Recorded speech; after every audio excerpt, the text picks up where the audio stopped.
회장님. 이 아이 제가 돌보던 아이입니다. 평창동 대저택 62살 가정부 오영자가 액자를 떨어뜨릴 뻔했습니다. 동안건설 박문석 회장은 40년 된 사진 한 장으로 평생을 버텼습니다. 1985년 여름, 부산 우암동 7살 오빠가 말했습니다. 공차고 금방 올게. 여기 있어. 하지만 돌아왔을 때 4살 동생은 없었습니다.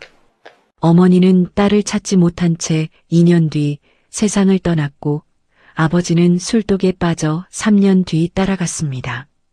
그런데 오영자는 이 아이를 알고 있었습니다. 포항 고아원. 발작하면서도 오빠 올 거야라고 중얼거리던 그 아이를. 도대체 40년 동안 문희에게 무슨 일이 있었던 걸까요? 그리고 지금 문희는 어디에 있는 걸까요? 사연 시작 전 구독과 좋아요로 함께 해주세요. 하늘 무서운 줄 모르고 높이 솟은 평창동 대저택의 주인. 올해로 47세 동안건설 박문석 회장의 집이었습니다. 회장님, 새로 오신 가정부가 도착했습니다. 비서실장의 말이 문 밖에서 들려왔습니다. 전에 있던 가정부가 갑자기 고향으로 내려가는 바람에 3사람을 구해야 했죠. 잠시 후 62살의 영자가 거실로 들어왔습니다. 단정하게 빗어넘긴 흰머리와 주름진 얼굴에는 세월의 흔적이 고스란히 묻어 있었습니다. 그녀는 거대한 저택을 둘러보며 작게 혼잣말을 했습니다. 살다 이런 대저택은 처음 와보네. 이런 집에 사는 사람은 아무런 걱정 없이 살겠지? 영자는 천천히 집안을 둘러보기 시작했습니다. 거실의 샹들리에는 수천 개의 크리스털이 반짝이고 있었고 벽에는 값비싼 그림들이 걸려 있었죠. 부엌은 일반직 거실만한 크기였고 최신식 가전제품들이 즐비했습니다. 영자는 2층 문석의 서재를 정리하던 중 책상 위 날긋날긋한 액자 속 사진을 보고 멈춰섰습니다. 박문희? 영자의 얼굴이 점점 굳어졌습니다. 손이 미세하게 떨리기 시작했죠. 그녀는 사진을 들어 더 가까이에서 살펴보았습니다. 달동네 골목에 서서 서로의 손을 꼭 잡고 웃고 있는 오빠와 여동생의 모습, 4살 남짓 되어 보이는 여자아이의 얼굴을 본 영자는 심장이 내려앉았습니다. 둥근 얼굴, 큰 눈, 살짝 올라간 입꼬리. 그 모습은 수십 년 전 자신이 돌봐주던 한 아이와 너무나 닮아 있었습니다. 영자는 걸레를 내팽겨치고 급하게 계단을 내려갔습니다. 거실에 앉아 신문을 읽고 있던 문석을 찾아갔죠. 문석은 갑작스럽게 뛰어온 영자를 의아한 표정으로 바라보았습니다. 무슨 일이시죠? 영자는 잠시 망설이다가 조심스럽게 입을 열었습니다. 회장님, 혹시 실례가 안 된다면 하나만 여쭤봐도 될까요? 서재에 있는 사진 속 아이. 혹시 이름이 박문희인가요? 문석의 표정이 순간 얼어붙었습니다. 신문을 든 손이 멈추고 시선이 영자에게 고정되었죠. 한참을 말없이 영자를 바라보던 문석이 천천히 일어났습니다. 문희를 어떻게 아시나요? 영자는 깊은 한숨을 쉬며 말했습니다. 제가 아가씨 적에 포항에 있는 보육원에서 일했었어요. 거기에 문희라는 아이가 있었죠.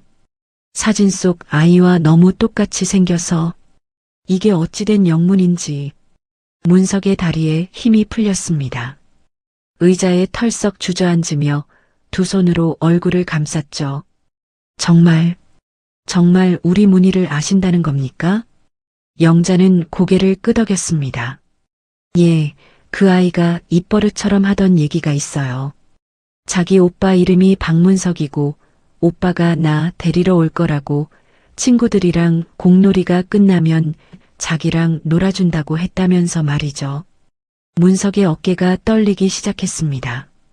40년의 세월이 흘러가는 동안 기억 한켠으로 밀려났던 아픔이 한꺼번에 터져 나오는 것 같았죠. 영자는 문석의 모습을 안타깝게 바라보았습니다. 그리고 천천히 그날의 기억을 떠올리기 시작했어요. 보육원 아이들 중에서도 유독 외로워 보이는 아이였어요.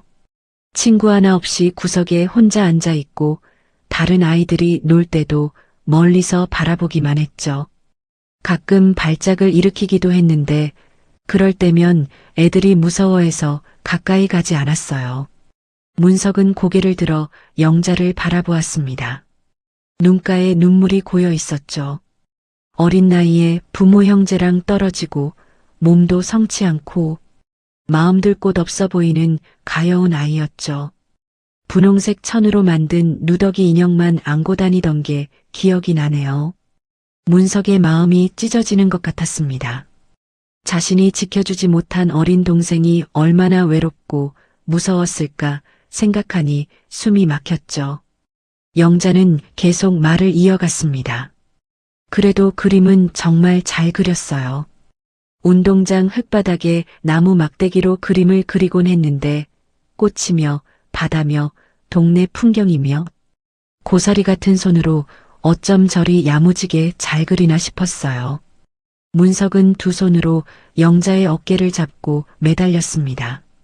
그 아이 지금 어디 있습니까? 제발 알려주세요. 영자는 고개를 저었습니다. 죄송해요, 회장님. 제가 보육원을 그만둔 지도 오래되었고 그 후로는 소식을 모르겠어요.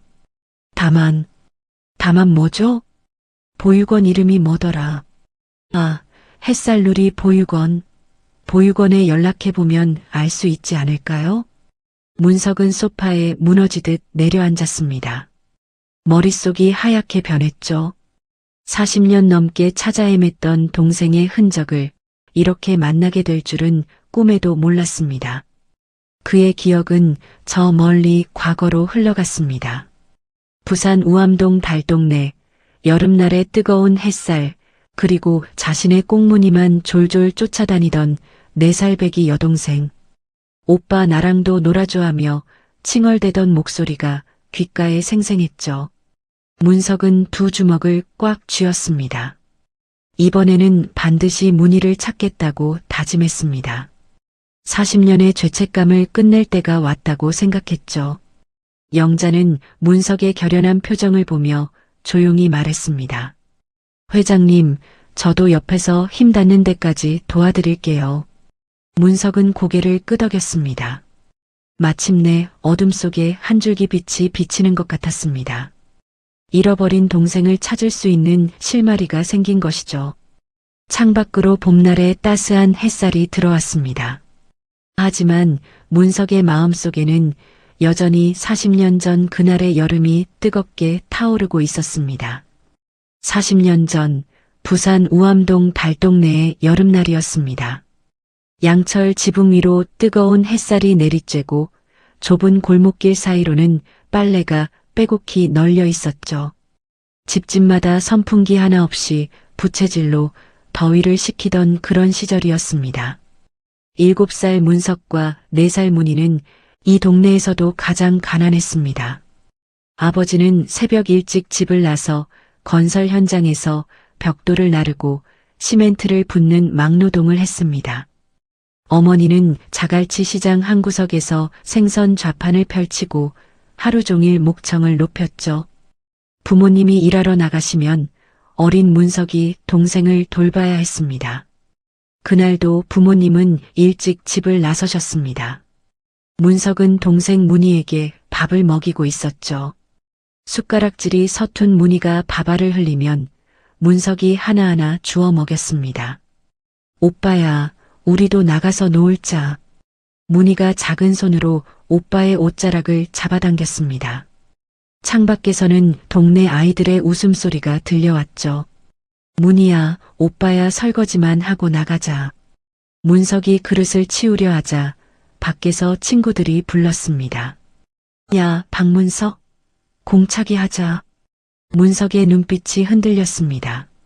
축구를 너무 좋아했지만 동생 때문에 늘 포기해야 했죠. 오빠야, 나도 같이 가면 안 되나? 문희가 오빠의 바지를 꼭 붙잡았습니다. 커다란 눈망울에 눈물이 그렁그렁 맺혔죠. 문석은 한숨을 쉬며 동생의 손을 잡았습니다. 결국 문희를 데리고 골목으로 나섰어요. 달동네 골목은 아이들로 북적였습니다. 큰 아이들은 공을 차고 작은 아이들은 구슬치기를 하고 있었어요. 문희는 오빠 옆에 쪼그리고 앉아 구경만 했습니다. 야, 문석아, 빨리 온나? 친구들이 손짓했습니다. 문석은 자신의 옷자락을 잡고 있는 문희를 내려다보았죠. 문희야, 오빠 저기서 잠깐만 공 차고 올게. 공 차고 나서 우리 문희랑 계속 놀아줄게. 문희가 고개를 끄덕였습니다. 알겠다, 오빠야. 빨리 온나? 문석은 머뭇머뭇하며 친구들에게 뛰어갔습니다. 어린 동생을 두고 가는 게 마음에 걸렸지만 친구들과의 공차기 놀이를 포기할 순 없었습니다. 땀이 비오듯 쏟아졌지만 문석은 행복했습니다. 공을 차며 환호성을 지르고 골을 넣으며 뛰어다녔죠. 얼마나 시간이 지났을까요? 우리 문희 잘 있었나? 땀을 식히려 머리에 물을 뿌리며 문희가 있던 곳에 다가가던 순간 문석의 얼굴이 하얗게 질렸습니다. 마치 처음부터 아무도 없었던 것처럼 텅 비어 있었습니다. 문희야, 박문희. 문석이 목이 터져라 소리쳤습니다. 하지만 대답은 없었죠. 가슴이 쿵 내려앉았습니다. 다리가 후들후들 떨렸어요. 아까까지만 해도 거기 있었는데. 친구 하나가 말했지만 문석은 이미 뛰어가고 있었습니다. 문희야, 오빠야, 어디 간 거야? 골목을 이리저리 뛰어다니며 동생을 찾았습니다. 집으로 달려가 봤지만 문희는 없었죠. 시장으로, 놀이터로, 구석진 골목길 사이사이를 미친 사람처럼 뛰어다녔습니다. 해가 서산으로 기울기 시작했습니다. 문석의 목소리는 쉬어 있었고 온몸은 땀과 눈물로 범벅이 되어 있었죠. 저녁이 되어 부모님이 돌아오셨습니다. 문석은 울면서 말했습니다. 아버지, 문희가 없어졌어요. 어머니는 그 자리에서 무릎이 꺾였습니다. 비명 같은 울음소리가 터져 나왔죠. 우리 문희가 어디 갔단 말이고. 아버지는 당장 경찰서로 달려갔습니다. 이웃들도 하나둘 모여들어 문희를 찾기 시작했죠. 경찰이 도착해 조사를 시작했습니다. 그제야 이상한 사실이 밝혀졌어요. 바로 옆집에 살던 김씨 부부가 그날 오후 갑자기 사라진 것이었습니다. 갑자기 야반도주를 했군 후 수상타, 수상해. 이웃 아주머니가 경찰에게 말했습니다.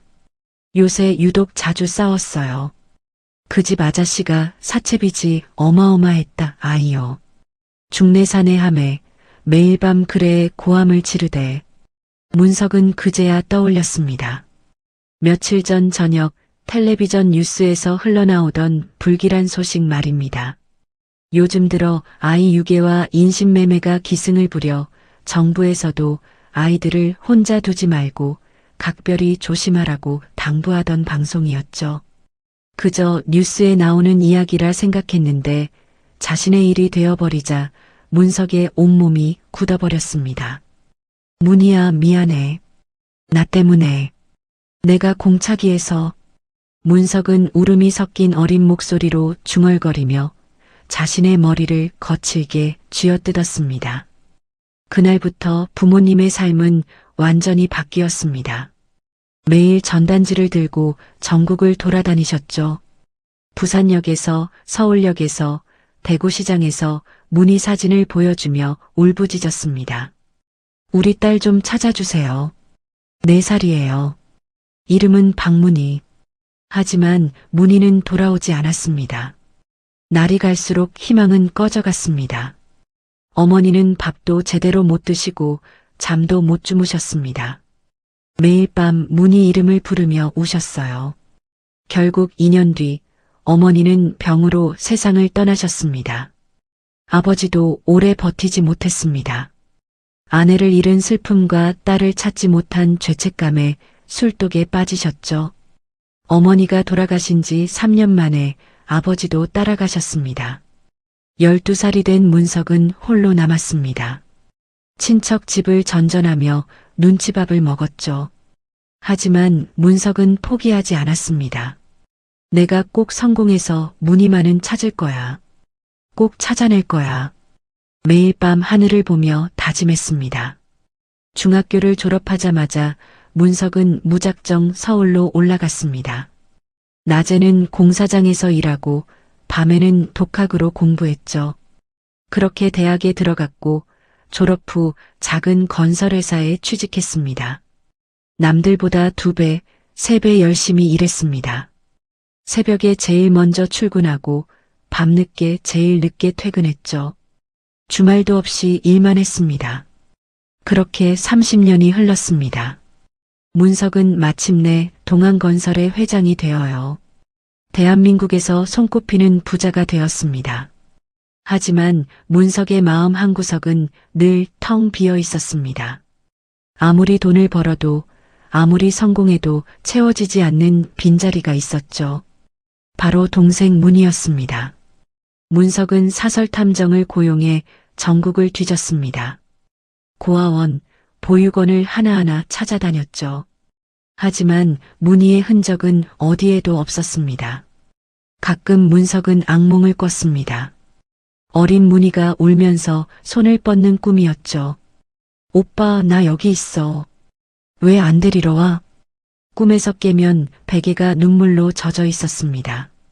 40년이 지났지만 그날의 죄책감은 사라지지 않았죠.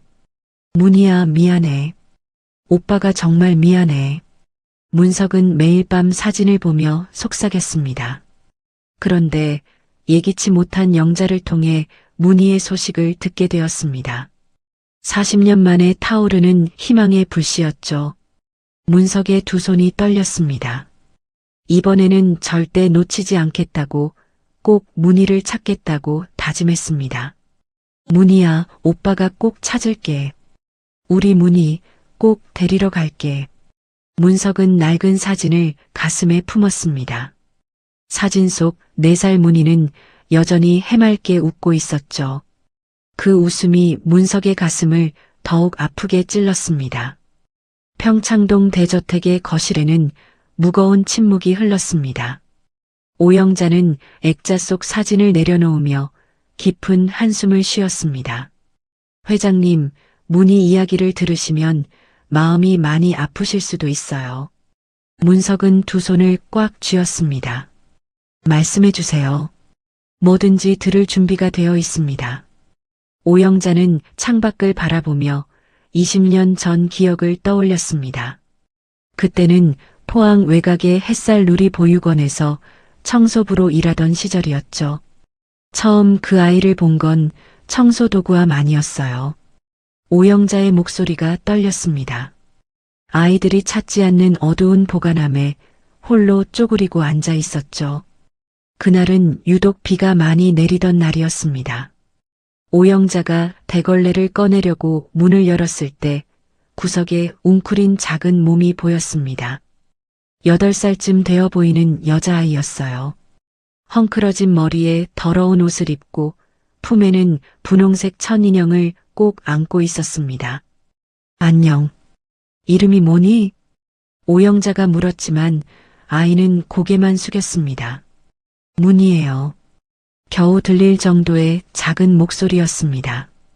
보육원에서 문희는 특별한 아이였습니다. 아니, 정확히 말하면 모두가 피하는 아이였죠. 발작이 시작되면 온몸이 뻣뻣해지고 눈동자가 뒤집혔습니다. 거품을 물고 쓰러지는 모습에 아이들은 비명을 지르며 달아났어요. 야, 또 시작했어. 빨리 피해. 아이들의 외침이 복도에 울려 퍼질 때마다 문희는 더욱 외톨이가 되어갔습니다. 선생님들조차 문희를 어려워했습니다. 담당 선생님은 늘 피곤한 얼굴로 말했죠. 문희 때문에 정말 힘들어요. 언제 발작할지 몰라서 늘 긴장해야 하거든요. 약을 먹여도 발작은 계속되었고 병원비는 보육원 예산을 압박했습니다. 하지만 오영자의 눈에는 다른 모습이 보였습니다. 점심시간 아이들이 삼삼오오 모여 놀 때 문희는 혼자 운동장 구석에 앉아 있었어요. 나무 막대기로 흙바닥에 무언가를 그리고 있었습니다. 오영자가 가까이 다가가 보니 놀랍도록 섬세한 그림이었습니다. 이게 뭐니? 바다예요. 우리 오빠랑 같이 갔던 바다. 문희가 덤덤한 표정으로 대답했습니다. 흙 위에는 파도가 출렁이고 갈매기가 날아다녔습니다. 다른 날에는 꽃을 그렸고 또 다른 날에는 달동네 풍경을 그렸죠. 골목길, 좁은 계단, 빨래가 펄럭이는 옥상까지 8살 아이가 그렸다고는 믿기 힘들 정도로 생생했습니다. 정말 잘 그리네. 누가 가르쳐줬니? 아니요. 그냥 그리고 싶은 대로 그리는 거예요. 문희는 수줍게 웃었습니다. 그 웃음이 오영자의 마음을 울렸습니다. 그날부터 오영자는 문희를 남몰래 챙기기 시작했습니다. 급식실에서 남은 빵을 은근슬쩍 주머니에 넣어 건네주었고 시장에서 사온 과자도 가져다 주었죠. 문희야, 많이 먹어야 쑥쑥 큰다. 지금 너무 말랐어. 문희는 처음 받아보는 호의에 경계했지만 점차 마음을 열었습니다. 어느 날 오영자는 작은 색연필 세트를 선물했습니다. 그림 그리는 거 좋아하니까 이걸로 예쁘게 그려봐. 문희의 눈이 반짝였습니다. 정말요? 제가 가져도 돼요? 그날 밤 문희는 색연필을 인형과 함께 품고 잠들었습니다. 하지만 행복은 오래가지 못했습니다. 어느 날 점심시간 문희가 식당에서 갑자기 발작을 일으켰습니다. 숟가락을 놓고 온몸이 경직되더니 의자에서 쿵 소리를 내며 떨어졌어요. 으악! 박문희가 또 난리야. 아이들이 소리치며 뛰쳐나갔습니다. 선생님들도 당황해서 우왕좌왕했죠. 오직 오영자만이 침착하게 문희 곁으로 달려갔습니다. 괜찮아, 문희야. 내가 있어. 머리가 바닥에 부딪히지 않도록 조심스럽게 받쳐주고 옷깃을 느슨하게 풀어주었습니다. 2분이 지나자 발작이 멈췄습니다. 문희는 눈물을 글썽이며 오영자를 바라봤어요. 아줌마, 무서웠어요. 오영자는 문희를 품에 안았습니다. 괜찮아. 다 지나갔어. 이제 괜찮아. 등을 토닥토닥 두드려주며 속삭였습니다. 문희는 오영자의 품에서 작은 소리로 훌쩍였습니다. 평소에는 아무리 놀림을 받아도 울지 않던 아이였는데 오영자의 품에서만은 안심하고 울 수 있었던 거죠. 문희는 누군가에게 마음을 연 적이 없는 애였어요. 오영자가 문석에게 말했습니다. 부모 형제 잃어버리고 친구들에게 외면받고 선생님들에게도 부담스러운 존재였으니까요. 그래서인지 문희는 늘 그 낡은 인형을 품고 다녔습니다. 분홍색 천으로 만든 누더기가 된 인형이었죠. 밤이 되면 인형을 꼭 안고 잠들었고 낮에도 가슴에 품고 다녔습니다. 그 인형을 가족이라 여겼던 것 같아요. 딱 한 것. 오영자의 목소리에 안타까움이 묻어났습니다. 어느 날 문희가 잠든 사이 인형이 바닥에 떨어졌습니다. 오영자가 주워서 먼지를 털다가 인형 안쪽에서 무언가를 발견했습니다. 파란 실로 정성스럽게 수놓은 이름이었어요. 박문희. 그 세 글자가 또렷하게 새겨져 있었습니다. 그때 확신했어요. 이 아이에게도 가족이 있었다는 걸. 오영자가 말을 이었습니다. 누군가 사랑으로 술을 놓아준 가족이 있다는 걸 말이에요. 보육원 생활은 문희에게 너무 가혹했습니다. 아침 6시에 일어나 단체 생활을 해야 했고 발작 때문에 늘 따가운 시선을 받았죠. 그럴 때마다 문희는 청소 도구함으로 숨어들었습니다. 어둡고 좁은 공간이었지만 거기서만은 아무도 자신을 찾지 않았으니까요. 오영자는 그런 무늬를 발견할 때마다 가만히 곁에 앉아주었습니다. 여기 있었구나. 밥은 먹었니? 아니요. 같이 가자. 내가 따뜻한 국 한 그릇 줄게. 겨울이 되자 문희의 건강은 더욱 악화되었습니다. 추운 날씨 때문인지 하루에도 두세 번씩 쓰러졌어요. 보육원에서는 문희를 다른 시설로 보내려는 논의가 시작됐습니다. 우리 시설로는 감당이 안 돼요. 의료시설이 있는 곳으로 보내야 합니다. 오영자는 그 소식을 듣고 가슴이 철렁했습니다. 의료시설이라는 명목으로 보내지면 더 열악한 환경에 방치될 게 뻔했으니까요. 제가 더 돌볼게요. 제발 문희를 보내지 마세요. 하지만 원장의 결정은 확고했습니다. 이전이 결정된 날 오영자는 문희에게 작은 가방을 건넸습니다. 이 안에 새 옷이랑 과자를 넣어뒀어. 어디를 가든 잘 지내야 해. 문희는 고개를 끄덕였지만 눈에는 두려움이 가득했습니다. 아줌마도 같이 가면 안 돼요? 미안해. 아줌마는 여기 있어야 해. 문희가 떠나던 날 오영자는 대문 밖까지 배웅했습니다. 차에 오르기 전 문희가 돌아보며 말했어요. 아줌마, 저 잊으면 안 돼요. 그럴 리가 있니? 죽을 때까지 못 잊어. 오영자는 눈물을 참으며 손을 흔들었습니다. 차가 떠난 후 오영자는 운동장 구석으로 갔습니다. 문희가 그림을 그리던 자리였죠. 비에 씻겨 희미해졌지만 마지막으로 그린 그림이 남아 있었습니다. 큰 집과 작은 집, 그리고 손을 잡은 두 사람. 아마도 문희가 꿈꾸던 가족의 모습이었을 겁니다. 그 후로 20년이 흘렀어요. 오영자가 문석에게 말했습니다. 우연히 이 집에 오게 됐고 회장님의 사진을 보게 됐죠. 문석은 눈물을 닦으며 물었습니다. 그 아이가 정말 우리 문희가 맞습니까? 오영자는 고개를 끄덕였습니다. 인형의 수놓인 이름, 달동네를 그린 그림, 그리고 늘 오빠가 데리러 온다고 말하던 것까지 모든 게 일치합니다. 문석은 무너지듯 의자에 주저앉았습니다. 40년 동안 찾아 헤맸던 동생이 그렇게 가까이 있었다니. 아니, 그토록 외롭고 아픈 시간을 보냈다니. 문희야. 그의 입에서 동생의 이름이 흘러나왔습니다. 오영자는 조용히 자리를 비켜주었습니다. 강문석에게 지금 혼자만의 시간이 필요할 테니까요.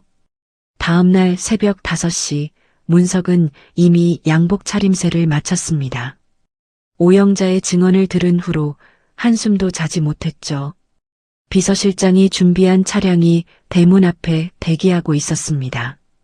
회장님, 포항까지는 4시간 정도 걸립니다. 비서실장의 말에 문석은 말없이 고개만 끄덕였습니다. 차 안에서 문석은 오영자가 적어준 메모를 몇 번이고 다시 읽었습니다. 포항 햇살 누리 보육원 1985년부터 1990년까지 근무. 종이가 손에서 바스락거릴 정도로 떨고 있었어요. 회장님, 괜찮으십니까? 운전기사가 백미러로 회장을 바라보며 걱정스럽게 물었습니다. 괜찮아. 계속 가도록 해. 포항에 도착했을 때는 아침 8시가 넘어서였습니다. 햇살 누리 보육원이 있던 자리는 이제 폐허가 되어 있었죠. 건물 절반은 무너져 내렸고 나머지도 덩굴에 뒤덮여 있었습니다. 깨진 유리창 사이로 바람이 스산하게 불어왔어요. 여기가 보육원이었다니. 비서실장이 신음하듯 말했습니다. 문석은 무너진 정문을 조심스럽게 넘어 들어갔습니다. 발밑에서 깨진 타일이 부서졌어요. 건물 안은 더욱 처참했습니다. 천장에서는 물이 뚝뚝 떨어지고 벽에는 곰팡이가 시커멓게 피어 있었죠. 복도를 걸을 때마다 삐걱대는 소리가 났습니다. 이곳에서 우리 문희가 문석의 목소리가 갈라졌습니다. 사무실로 보이는 방을 찾는데 한참 걸렸습니다. 문짝은 떨어져 나갔고 책상은 썩어서 무너져 있었어요. 하지만 구석에 있던 철제 캐비닛은 녹슬었지만 형태를 유지하고 있었습니다. 비서실장이 힘겹게 캐비닛을 열었어요. 안에는 먼지투성이 서류 상자들이 쌓여 있었습니다. 대부분은 세월의 흔적 때문에 알아보기 힘들었지만 플라스틱 파일에 보관된 서류들은 그나마 상태가 나았습니다. 문석은 떨리는 손으로 파일을 하나씩 펼쳤어요. 1985년, 1986년, 1987년.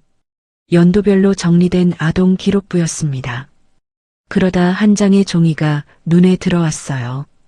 입소 아동 특이사항 기록이라는 파일이었습니다. 8월 14일 입소. 여아, 추정 연령 4세. 이름 미상, 보호자 없음. 간질 증상 있음, 하루 한두 번 발작. 문석의 손이 멈췄습니다. 날짜와 나이가 정확히 맞아떨어졌어요. 문희가 사라진 게 7월. 한 달 정도 후 이곳에 들어온 것 같았습니다. 문석은 종이를 가슴에 품고 무릎을 꿇었습니다. 우리 문희 맞아, 확실해. 문희가 여기 있었어. 비서실장이 황급히 문석을 부축했습니다. 다른 기록도 있었습니다. 해당 아동은 심한 발작으로 인해 일반 아동과 분리 생활. 식사 시간 외에는 주로 혼자 지냄. 문석은 눈물을 참을 수 없었습니다. 어린아이였던 문희가 얼마나 외로웠을지, 얼마나 자신을 기다리며 하루하루를 버텨냈을지 생각만으로도 가슴이 미어졌어요. 미안해, 문희야. 오빠가 너무 늦었어. 기록 마지막 장에는 이전 기록이 있었습니다. 1990년 1월 20일 경북 제2아동보호시설로 이전. 새로운 단서였습니다. 돌아오는 차 안에서 문석은 말이 없었습니다. 비서실장이 조심스럽게 말을 꺼냈어요. 경북 제2아동보호시설은 지금도 운영 중입니다. 바로 연락해 보겠습니다. 하나도 빠짐없이 샅샅이 조사해. 빈틈이 있으면 안 돼. 문석의 목소리는 완전히 지쳐 있었습니다.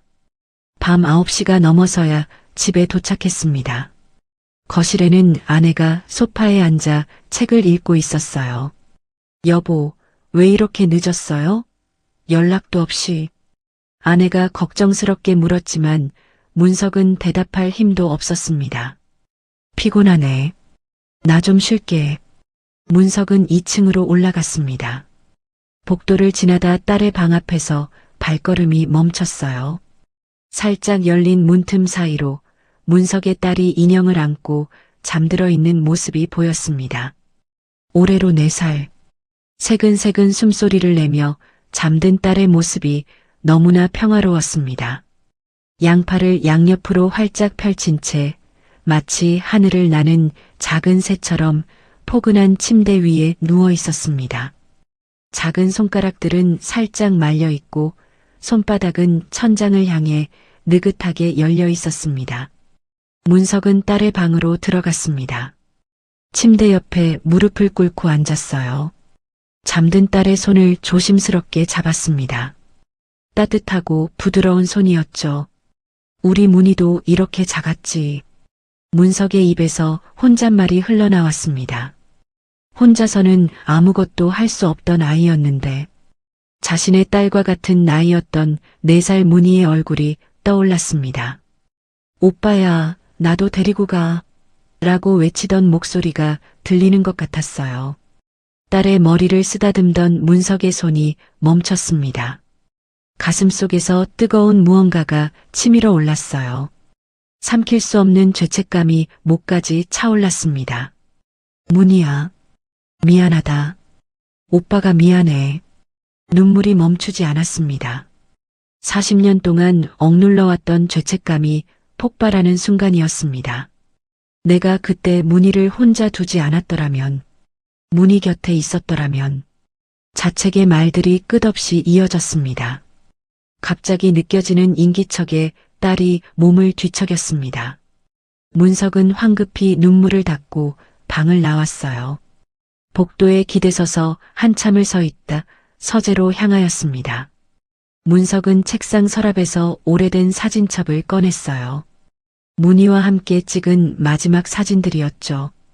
달동네 골목에서, 시장에서, 집 앞에서 찍은 사진들. 문희는 언제나 오빠 손을 꼭 잡고 있었습니다. 넌 항상 내 손을 잡고 있었구나. 이렇게 예쁜 얼굴로.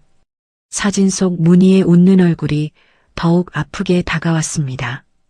그날 밤 문석은 한숨도 자지 못했습니다. 눈을 감으면 어린 문희가 보였고 눈을 뜨면 보육원의 처참한 모습이 떠올랐어요. 새벽 3시, 4시, 5시 시계 소리만이 고요한 밤을 깨뜨렸습니다. 아침이 되자 비서실장이 전화를 걸어왔습니다. 회장님, 경북 제2아동 보호시설과 연락이 닿았습니다. 그래, 보고해봐. 기록을 확인해 보겠다고 합니다. 오후에 직접 방문하기로 스케줄 조정했습니다. 문석은 다시 희망을 품었습니다. 어쩌면 그곳에 문희의 흔적이 더 남아있을지도 모른다고. 그런데 회장님, 보건소에서도 연락이 왔습니다. 보건소라니? 네, 당시 문희 양이 발작으로 응급실에 실려간 기록이 있답니다. 그 이후에 다른 시설로 재차 옮겨진 것 같다고 하네요. 문석의 가슴이 다시 뛰기 시작했습니다. 문희의 흔적을 하나씩 쫓아가고 있었어요. 다른 시설이라. 어디로 간 건지는 아직 모르는 건가?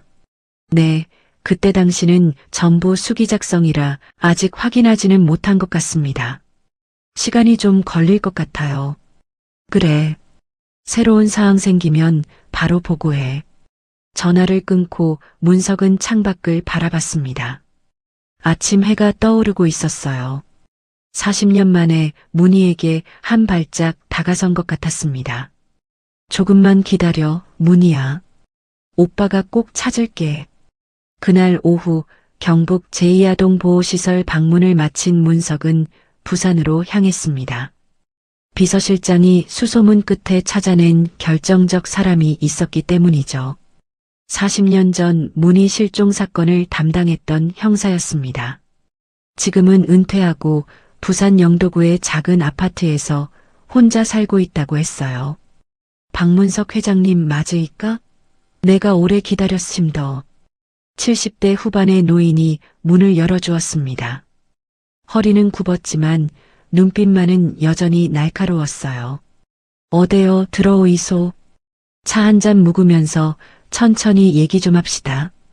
좁은 거실에는 오래된 사건 파일들이 쌓여 있었습니다.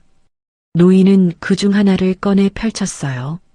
1985년 7월 15일 아동 실종 사건이라고 적혀 있었습니다. 이 일 말입니다. 내 평생토록 잊을 수 없던 미제 사건이었습니다. 노인은 안경을 고쳤으며 파일을 넘겼습니다. 그때 말이지요.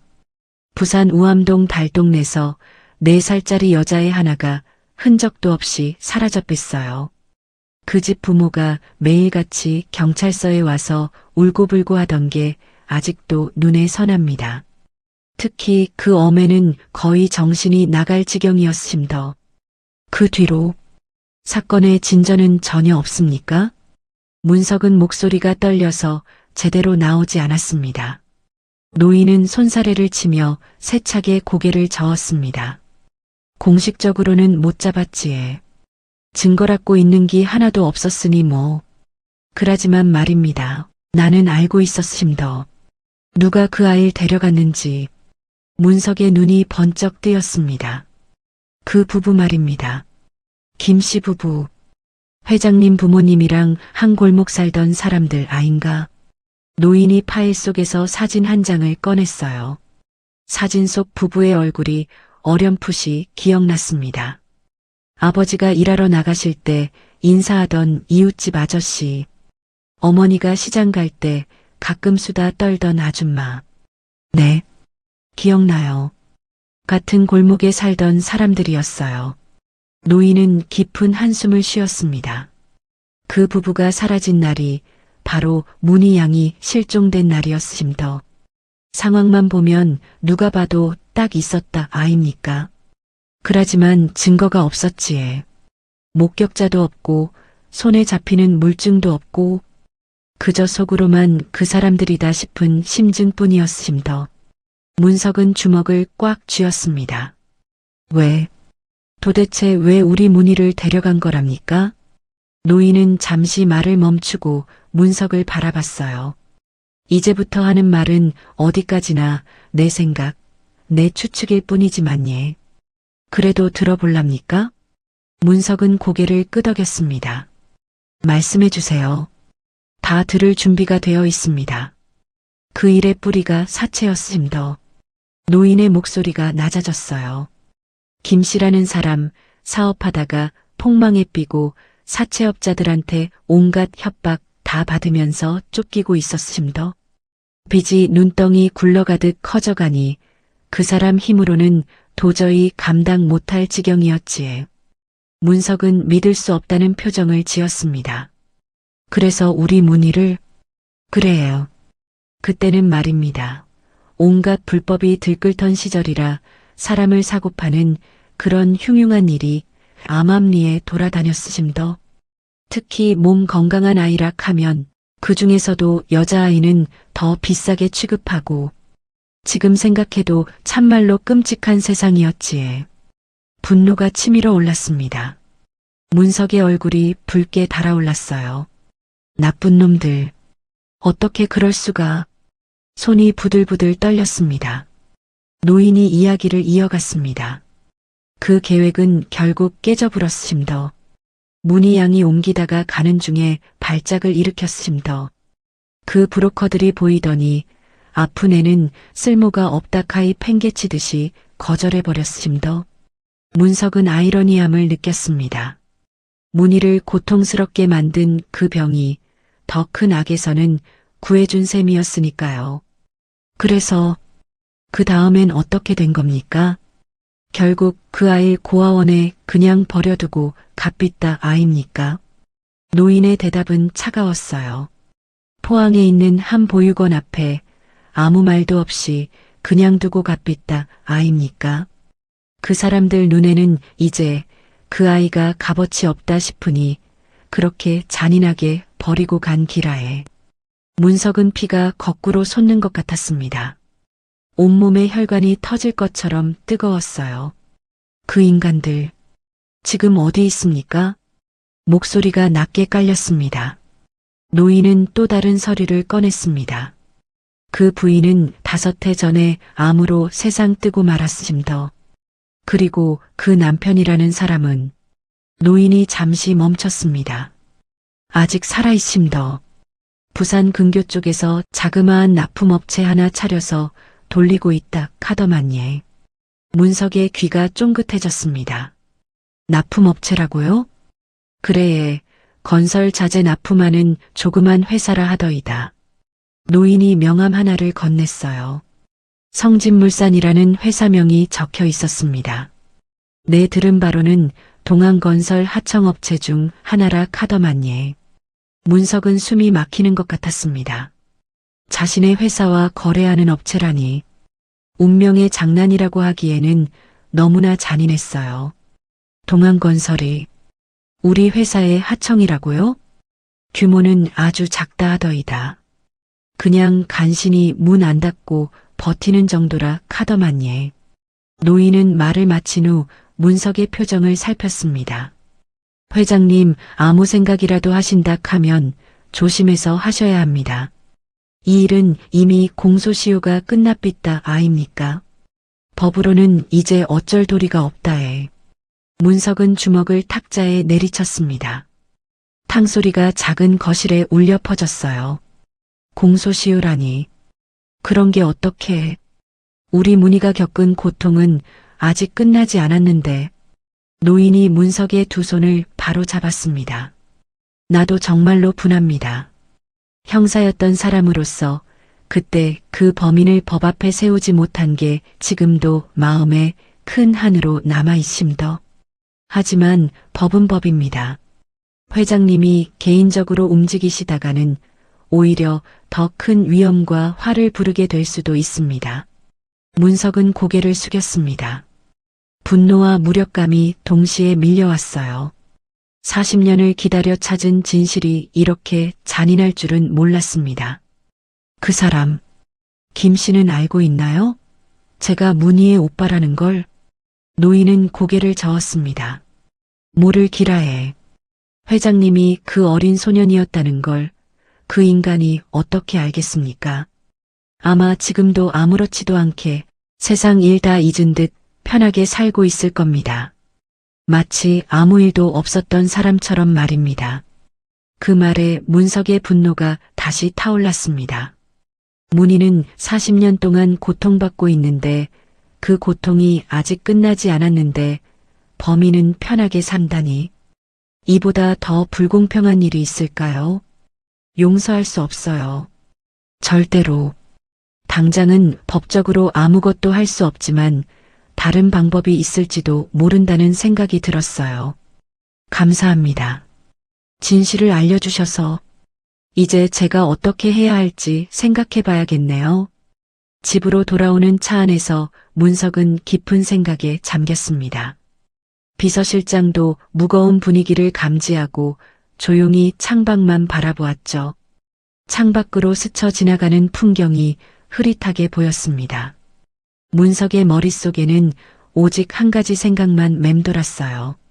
문희야, 이제 알았어. 누가 너를 그렇게 만들었는지. 하지만 당장은 아무것도 할 수 없구나. 시간이 흘렀다고 법이 그들을 처벌할 수 없다니. 이게 진정한 정의란 말인가. 주먹을 쥐었다 폈다를 반복했습니다. 평창동 저택에 도착했을 때는 밤 10시가 넘어 있었습니다. 현관문을 열고 들어서니 오영자가 기다리고 있었어요. 회장님, 어떠셨습니까? 걱정 가득한 눈빛이었습니다. 진실을 알게 됐어요. 문석의 목소리는 지쳐 있었습니다. 하지만 아무것도 할 수 없다는 것도 알게 됐죠. 오영자는 아무 말 없이 고개를 끄덕였습니다. 서재로 들어간 문석은 의자에 몸을 기댔습니다. 책상 위에 놓인 문희의 사진을 바라봤어요. 4살 문희의 해맑은 웃음이 오늘따라 더 아프게 느껴졌습니다. 미안해, 문희야. 오빠가 지금은 아무것도 해줄 수가 없구나. 하지만 포기할 수는 없었습니다. 법이 그들을 처벌하지 못한다면 다른 방법을 찾아야 했어요. 문희가 겪은 40년의 고통을 누군가는 책임져야 했으니까요. 기다려. 반드시 방법을 찾을게. 문석은 서랍에서 수첩을 꺼냈습니다. 성진물산 김씨라고 적었어요. 그리고 그 밑에 또 적었습니다. 동안건설 하청업체. 펜을 놓고 창밖을 바라봤습니다. 어둠 속에서도 별은 빛나고 있었어요. 문희도 어딘가에서 같은 하늘을 보고 있을까요? 유괴범의 정체를 알게 된 지 일주일이 지났습니다. 문석은 그동안 잠을 제대로 자지 못했어요. 비서실장이 가져온 새로운 보고서를 펼쳐보며 다크서클 가득한 붉어진 눈을 비볐습니다. 회장님, 드디어 찾았습니다. 문희 씨의 최근 기록을요. 서류 맨 위에는 클린서비스라는 청소용역 업체 이름이 적혀 있었습니다. 바로 동안건설 건물을 청소하는 하청업체였죠. 문석의 손이 떨리기 시작했습니다. 우리 건물에서 문희가 일했다고? 비서실장이 고개를 끄덕였습니다. 2018년부터 2021년까지 3년간 근무했습니다. 하지만 잦은 병치레 때문에 결국 해고됐다고 하네요. 문석은 가슴이 무너지는 것 같았습니다. 그렇게 가까이 있었는데도 알아채지 못했다니. 매일 같은 건물에 있으면서도 서로를 알아보지 못했다니. 어떻게 이럴 수가. 목소리가 갈라졌습니다. 오영자가 조용히 말했습니다.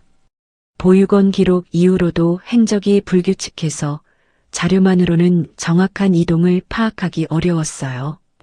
여러 시설을 전전하다가 성인이 되어서는 일용직으로 살았던 것 같습니다. 청소 일을 주로 했고 한 곳에 오래 머물지 못했죠. 문석은 서류를 넘겨 뒷장을 바라보았습니다. 클린 서비스 직원 명단에 박문이라는 이름이 선명하게 적혀 있었어요. 사진은 없었지만 생년월일이 일치했습니다. 이 주소로 가봐야겠어요. 지금 당장. 하지만 처음 찾아간 주소는 이미 폐업한 건물이었습니다. 서울 외곽의 낡은 상가 건물 3층. 클린 서비스 사무실이 있던 자리였죠. 문은 굳게 닫혀 있었고 유리창에는 먼지만 쌓여 있었습니다. 지나가던 주민 아저씨가 호기심 어린 눈으로 물었습니다. 뭐 찾으세요? 여기는 사람 다 빠진 지 오래예요. 3년 전에 망했다던데. 직원들 월급도 제대로 못 줬다고 하더라고. 문석은 잠시 텅 빈 건물을 바라봤습니다. 눈을 감고 깊게 숨을 들이켰어요. 애써 마음을 가다듬는 듯 했습니다. 다시 한번 놓친 것 같은 절망감이 밀려왔지만 이대로 포기할 수는 없었습니다. 앞좌석에서 조용히 지켜보던 오영자가 아무 말 없이 물병만 건넸습니다. 고맙습니다. 문석이 물을 한 모금 마시고 말했습니다. 비서실장, 이 회사 관련 자료 더 찾아봐. 특히 직원들 근무 기록이나 영상 같은 거 있으면 구해오고. 며칠 후 비서실장이 낡은 하드디스크를 가져왔습니다. 클린 서비스 전 직원한테 어렵게 구했습니다. 2019년부터 2021년까지 동안건설 내부 작업 영상이 담겨 있다고 하네요. 감시용으로 찍어둔 거라고 합니다. 문석은 떨리는 손으로 영상을 재생했습니다.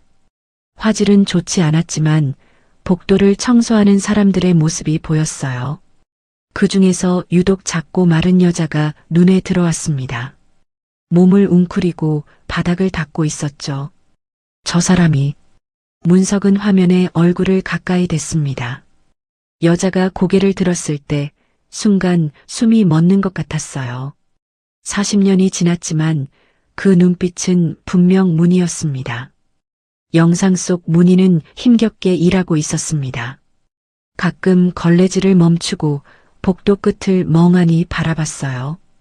그럴 때마다 허리춤에 매단 무언가를 만지작거렸습니다. 화면을 확대해 보니 낡은 천조각 같았어요. 인형이야. 그 인형 아직도 가지고 있구나. 문석의 눈에 눈물이 고였습니다. 영상을 더 자세히 보니 문희의 손은 빨갛게 부어 있었습니다.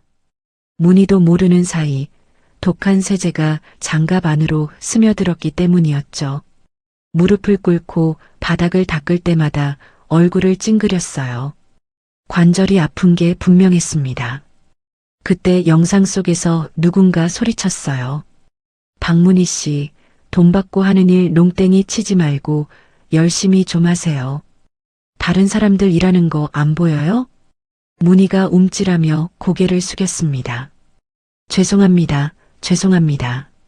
연신 고개를 숙이며 사과하는 모습이 화면에 잡혔어요. 그 모습이 너무나 안쓰러워서 문석은 마음이 문드러졌습니다. 어떻게 직원을 저렇게 함부로 대하는 거죠? 분노가 치밀어 올랐습니다. 하지만 그 영상을 찾기까지의 과정은 순탄치 않았습니다. 처음에는 클린 서비스 기록 자체를 찾기가 어려웠어요. 회사가 폐업하면서 대부분의 서류가 폐기됐기 때문이죠. 기록 보관소에서는 박문이라는 이름 자체가 누락되어 있었습니다. 게다가 같은 시기에 비슷한 나이대의 기록 3개가 겹쳐서 혼란을 줬어요. 박문희, 박민희, 박문영. 모두 40대 여성이었고 청소 일을 했다는 공통점이 있었죠. 일일이 확인하는 데만 며칠이 걸렸습니다. 또 이렇게 놓치는 건가? 문석은 잠시 입술을 깨물며 고개를 떨궜습니다. 하지만 포기하지 않고 계속 찾았어요. 그러다 문득 한 가지 기억이 떠올랐습니다. 2020년 겨울 회사 복도에서 있었던 일이었습니다. 문석이 회의실로 급히 가던 중이었죠. 그날은 유독 추운 날이었고 건물 안에서도 찬 기운이 돌았습니다.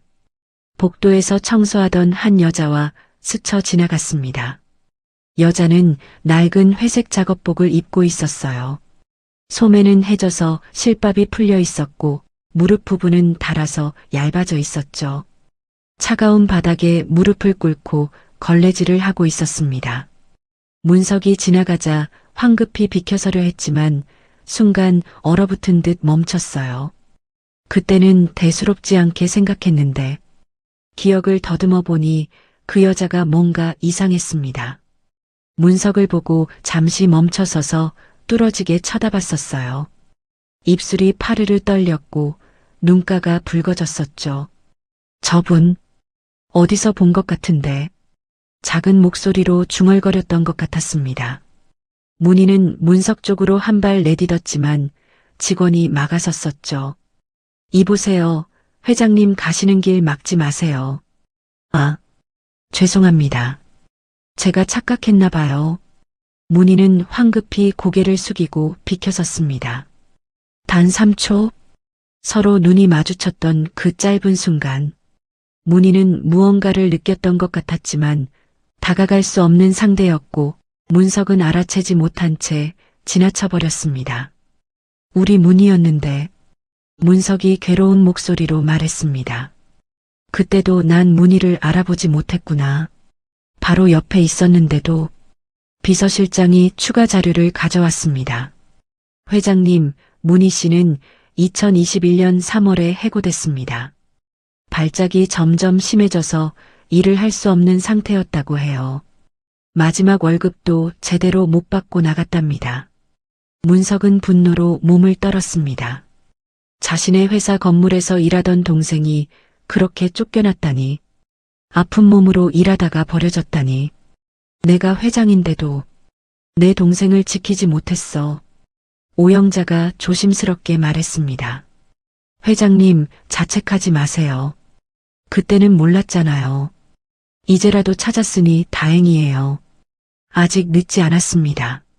문석은 고개를 들었습니다. 그래, 아직 늦지 않았다. 문희를 찾아야 한다. 해고된 후 어디로 갔는지 찾아봐. 당장. 비서실장이 대답했습니다. 이미 조사 중입니다. 곧 결과가 나올 겁니다. 주민등록 이동 기록을 추적하고 있어요. 조금만 더 기다려주세요. 문석은 영상을 다시 재생했습니다. 문희가 청소하는 모습을 반복해서 봤어요. 힘들어하면서도 묵묵히 일하는 모습이 가슴을 아프게 했습니다. 문희야, 조금만 더 기다려. 오빠가 곧 데리러 갈게. 영상 속에서 문희가 잠시 카메라를 올려다봤습니다. 40년의 세월이 지났어도 그 눈빛은 여전했습니다. 어린 시절 오빠야, 나도 같이 가. 라고 외치던 그 눈빛이었죠. 이번엔 절대 놓치면 안 돼. 문석이 다짐했습니다. 이번엔 꼭 너를 찾을 거야, 문희야. 화면 속 문희를 향해 손을 뻗었지만 닿을 수 없었습니다. 하지만 희망은 있었어요. 문희가 살아있다는 걸 확인했으니까. 최근까지 서울에 있었다는 걸 알았으니까. 이제 정말 가까워진 것 같았습니다. 오영자가 말했습니다. 회장님, 문희 씨가 해고된 후 갔을 만한 곳을 생각해 봤어요. 아픈 사람들이 주로 가는 무료 병원이나 쉼터가 있습니다. 거기서부터 찾아보는 게 어떨까요? 문석은 고개를 끄덕였습니다. 좋은 생각이에요. 모든 가능성을 다 찾아봐야죠. 비서실장, 최대 인력을 투입해. 무슨 수를 써서라도 문희 꼭 찾아야 돼. 밤이 깊어가고 있었지만 문석은 영상을 벗어날 수 없었습니다. 화면 속 문희를 보고 또 봤어요. 마치 그렇게라도 하면 과거로 돌아갈 수 있을 것처럼. 새벽 3시가 되어서야 문석은 영상을 멈췄습니다. 서재 창밖으로 희미한 달빛이 들어왔어요. 책상 위에 놓인 어린 시절 사진을 다시 꺼내봤습니다. 4살 문희의 밝은 웃음과 44살 문희의 지친 얼굴이 겹쳐 보였죠. 40년이다, 문희야. 문석이 혼잣말처럼 중얼거렸습니다. 네가 혼자 버틴 시간이 40년이나 됐구나. 이제는 내가 너를 찾을 차례야. 문석은 수첩을 꺼내 내일 할 일을 적기 시작했습니다. 무료 병원 리스트, 노숙인 쉼터, 복지관, 보건소. 문희가 갔을 만한 모든 곳을 빠짐없이 적었어요. 하나씩 다 찾아볼 거야. 일주일 동안의 끈질긴 추적이 드디어 결실을 맺었습니다. 비서실장이 가져온 서류를 보며 문석은 손을 떨었어요. 회장님 찾았습니다. 문희 씨의 현재 거주지를요. 서울 변두리 구로구의 한 주택가 주소가 적혀 있었습니다. 오영자가 주소를 확인한 뒤 한참 동안 말이 없었어요. 표정이 어두워지더니 깊은 한숨을 쉬었습니다. 조심스럽게 입을 열었죠. 회장님, 이번 단서가 정말 마지막일지도 몰라요. 마음 단단히 먹으셔야 합니다. 문석은 잠시 눈을 감았습니다. 40년을 찾아 헤맨 끝이 여기라니. 눈을 뜨고 단호하게 대답했어요. 그래도 가야지. 어떤 모습이어도 받아들일 거요. 놓치지 않겠어. 검은색 고급 승용차가 좁은 골목길로 들어섰습니다. 낡은 다세대 주택들이 빼곡히 들어선 동네였어요. 전신주에는 전선이 거미줄처럼 얽혀 있었고 골목마다 쓰레기 봉투가 쌓여 있었죠.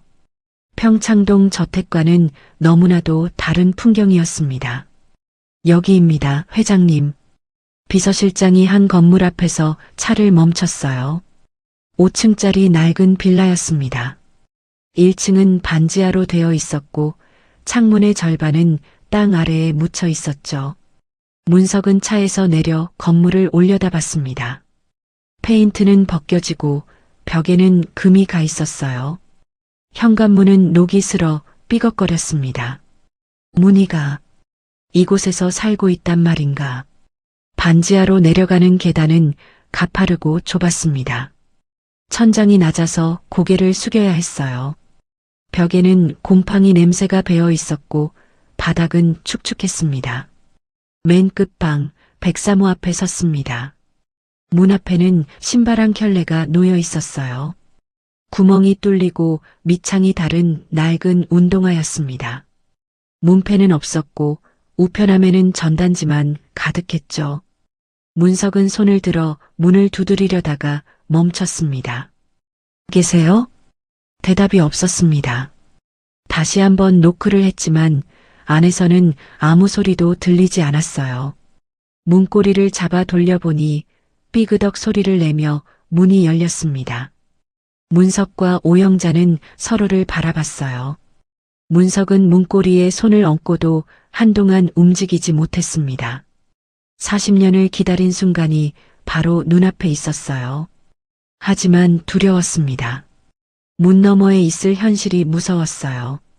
조용한 복도에 문석의 거친 숨소리만 울려 퍼졌습니다. 가슴이 너무 빨리 뛰어서 숨이 가빠졌어요. 손바닥에는 땀이 배어 나왔고 다리는 후들거렸죠. 오영자가 걱정스럽게 물었습니다. 회장님, 괜찮으세요? 문석은 고개를 끄덕였어요. 결심한 듯 손에 힘을 주고 문을 밀어 열었습니다. 삐걱 소리와 함께 문이 열리자 어둡고 좁은 방이 모습을 드러냈어요. 방은 생각보다 더 작았습니다. 5평 남짓한 크기였어요. 창문으로는 사람들의 발만 보였고 햇빛은 거의 들어오지 않았어요. 벽지는 누렇게 변색되어 있었고 천장에 누수 자국이 그대로 드러났죠. 하지만 놀랍게도 방은 깔끔하게 정리되어 있었어요. 작은 침대는 단정하게 정돈되어 있었고 바닥은 깨끗했습니다. 벽 한쪽에는 옷 몇 벌이 가지런히 걸려 있었죠. 가난했지만 품위를 잃지 않으려 애쓴 흔적이 보였습니다. 문석의 시선이 침대 옆 작은 탁자에 멈췄습니다. 거기에는 낡은 인형 하나가 놓여 있었어요. 분홍색 천은 이미 색이 발의 회색에 가까웠고 곳곳이 기워져 있었죠. 하지만 소중히 보관된 것이 분명했습니다. 떨리는 손으로 인형을 집어들었습니다. 인형을 뒤집어 보니 안쪽에 무언가가 수놓아져 있었어요.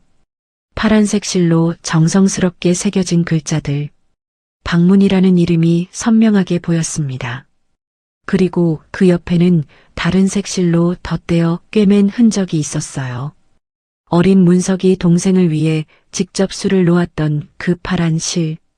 40년이 지났지만 그 실은 아직도 남아 있었습니다. 문석의 눈에서 눈물이 주르륵 흘러내렸어요.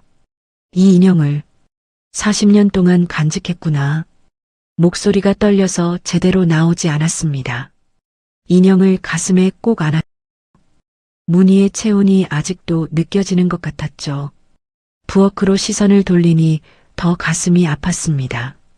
작은 싱크대 위에는 약봉투들이 수북이 쌓여 있었어요.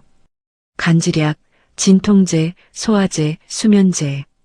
하루에 먹어야 할 약만 해도 10알이 넘어 보였습니다.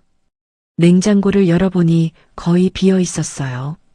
김치 조금과 고추장, 계란 2개가 전부였습니다. 찬장에는 라면 몇 개와 김 간장만 있었죠. 하루하루 힘들게 연명하던 시간들이 고스란히 묻어나왔습니다. 벽으로 눈을 돌리니 그곳에 걸린 그림이 보였어요. 종이에 연필로 그린 소박한 그림이었습니다. 그림 속에는 달동네 풍경이 펼쳐져 있었어요. 좁은 골목길, 다닥다닥 붙은 판잣집들, 빨래가 걸린 옥상, 그리고 골목 한가운데서 손을 잡고 있는 2아이. 큰 아이와 작은 아이가 환하게 웃고 있었습니다. 문석은 그림 앞으로 다가갔어요. 그림 아래에는 작은 글씨로 이렇게 적혀 있었습니다. 우리 집 골목, 오빠와 나. 글씨가 삐뚤삐뚤했지만 정성스럽게 쓴 것이 보였어요. 기억하고 있었구나. 그때를 다 기억하고 있었어. 문석의 다리에 힘이 풀렸습니다. 그대로 바닥에 무너져 내렸어요. 오영자가 황급히 부축했지만 문석은 일어나지 못했습니다. 문희야. 인형을 꼭 안은 채 흐느꼈어요. 이게 우리가 잃어버린 세월이구나. 40년이야. 우리가 헤어진 게 40년이나 됐어. 방 안을 둘러보니 문희의 삶이 보였습니다. 아침에 일어나 약을 먹고 아픈 몸을 이끌고 일하러 가고 저녁에 돌아와 혼자 밥을 먹고 인형을 안고 잠드는 하루하루. 그 모든 날들을 혼자 견뎌냈을 문희를 생각하니 불구덩이에 들어온 듯한 고통이 느껴졌어요. 오영자가 조용히 말했습니다. 회장님, 여기 또 뭔가 있어요. 침대 밑에서 낡은 상자를 꺼냈습니다. 상자 안에는 그림들이 들어 있었어요. 모두 문석과 부모님을 그린 그림들이었어요. 문석의 가슴을 가장 아프게 찌른 건 그림 속 오빠가 7살 그날에 그대로 멈춰 있다는 사실이었습니다. 세월은 흘렀는데 아이의 마음은 그 자리에서 한 걸음도 못 움직인 채 오빠를 기다리고 있었던 거지요. 매일 그렸나 봐요. 돌아오지 않는 오빠를 기다리며 매일 그렸나 봅니다. 오영자의 눈에도 눈물이 고였어요. 문석은 그림을 한 장 한 장 넘겨봤습니다. 문희의 그리움이 종이 위에 고스란히 담겨 있었어요. 오빠 보고 싶어. 언젠가는 다시 만날 수 있을까? 오빠는 나를 기억할까? 나는 매일 오빠를 생각해. 문석은 더 이상 참을 수 없었습니다. 그림을 가슴에 품고 소리내어 울었어요. 평생 쌓아올린 부와 명예도 그 순간엔 아무 의미가 없었습니다. 문석은 평창동의 회장이 아니라 동생을 잃어버렸던 7살 아이로 되돌아가 그때처럼 그 어린 마음 그대로 울었습니다. 미안해, 문희야. 오빠가 너무 늦었어. 창밖으로 발걸음 소리가 들렸습니다. 느리고 힘겨운 발걸음이었어요. 계단을 내려오는 소리가 점점 가까워졌습니다. 문석은 숨을 멈추고 문을 바라봤어요. 발걸음이 문 앞에서 멈췄습니다. 누군가 문을 살짝 밀었습니다. 그리고 그 순간 문석과 문희의 눈이 마주쳤습니다. 말로는 다 설명 못할 무언가가 둘 사이를 스쳐 지나갔지요. 한평생 가슴속에서만 만져보던 얼굴이 이렇게 눈앞에 다시 서 있다는 사실이 믿기지 않아 숨조차 쉬기 어려웠습니다. 마치 긴 세월이 두 사람을 붙잡고 있던 손을 놓아준 듯 40년이라는 시간이 조용히 날아가 사라져버리는 순간이었습니다. 문희야. 문석이 떨리는 목소리로 불렀습니다. 문희의 눈이 크게 떠졌어요. 돌아오지 않던 오빠의 목소리. 그 목소리를 다시 듣는 날을 40년 동안 단 한 번도 포기한 적이 없었으니까요. 문 앞에 선 여자는 너무나 야위어 있었습니다. 44세라고는 믿기지 않을 만큼 작고 왜소했어요. 회색빛 작업복은 헐렁했고 얼굴은 창백했습니다. 하지만 그 눈빛만은 분명 문희의 것이었죠. 문희야. 문석이 다시 한번 불렀습니다. 문희의 입술이 파르르 떨렸어요. 믿을 수 없다는 표정으로 문석을 바라봤습니다. 오빠? 문석이 한 발짝 다가서자 문희가 뒷걸음질 쳤어요. 꿈인지 현실인지 구분이 안 되는 것 같았습니다. 정말 오빠가 맞아? 사실 오늘따라 문희는 유독 몸이 좋지 않았습니다. 아침부터 열이 나고 온몸이 쑤셨어요. 청소 일을 하다가도 자꾸 어지러워서 벽에 기대야 했죠. 업체 사장이 오늘은 일찍 들어가라며 평소보다 2시간이나 일찍 집에 돌아온 거였습니다. 계단을 내려오는 것도 힘겨웠어요. 벽을 짚고 겨우 내려왔는데 집문이 열려 있었습니다. 도둑이 들었나 싶어 겁이 났지만 안에서 들리는 목소리는 낯설지 않았어요. 그리고 문을 열자마자 그곳에 서 있는 사람을 보고 숨이 멎는 것 같았어요. 문희야, 나야. 박문석이. 문석이 천천히 다가왔습니다. 손에는 그 낡은 인형을 들고 있었어요. 문희의 눈에서 눈물이 흘러내리기 시작했습니다. 오빠, 정말 우리 오빠네. 목소리가 갈라졌어요. 40년 동안 부르고 싶었던 그 이름. 꿈속에서만 만날 수 있었던 그 사람이 눈앞에 있었습니다. 문석이 팔을 벌렸습니다. 이리 와, 문희야. 문희가 비틀거리며 한 발짝 내디뎠어요. 그런데 그 순간 문희의 몸이 휘청거렸습니다. 문희야. 문석이 달려가 문희를 받아 안았습니다. 문희는 그대로 오빠 품속으로 쓰러졌어요. 몸이 불덩이처럼 뜨거웠습니다. 문희야, 문희야. 정신 차려. 문석이 문희를 흔들었지만 문희는 의식을 잃었어요. 숨소리가 거칠고 얼굴은 새빨갛게 달아올라 있었습니다. 비서실장, 빨리 119 불러요. 빨리. 구급차가 도착하기까지 10분이 걸렸습니다. 그 10분이 10시간처럼 느껴졌어요. 문석은 문희를 꼭 아는 채 놓지 않았습니다. 괜찮아, 문희야. 오빠가 왔어. 이제 괜찮을 거야. 구급대원들이 문희를 들것에 옮겼습니다. 보호자분이세요? 같이 타시죠. 문석은 문희의 손을 꼭 잡고 구급차에 올랐어요. 오영자와 비서실장은 승용차로 뒤따라왔습니다. 구급차 안에서 의료진이 응급처치를 했습니다. 40.2도입니다. 폐렴 증상도 보이네요. 영양실조에 극도의 피로가 겹친 것 같습니다. 문석은 문희의 손을 놓지 못했어요. 병원 응급실에 도착하자 의료진이 달려왔습니다. 환자 상태가 위급합니다.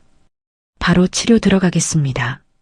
문희는 응급실로 실려 들어갔고 문석은 밖에서 기다려야 했어요. 초조하게 왔다 갔다 하며 시계만 봤습니다. 1시간이 지나고 2시간이 지났습니다.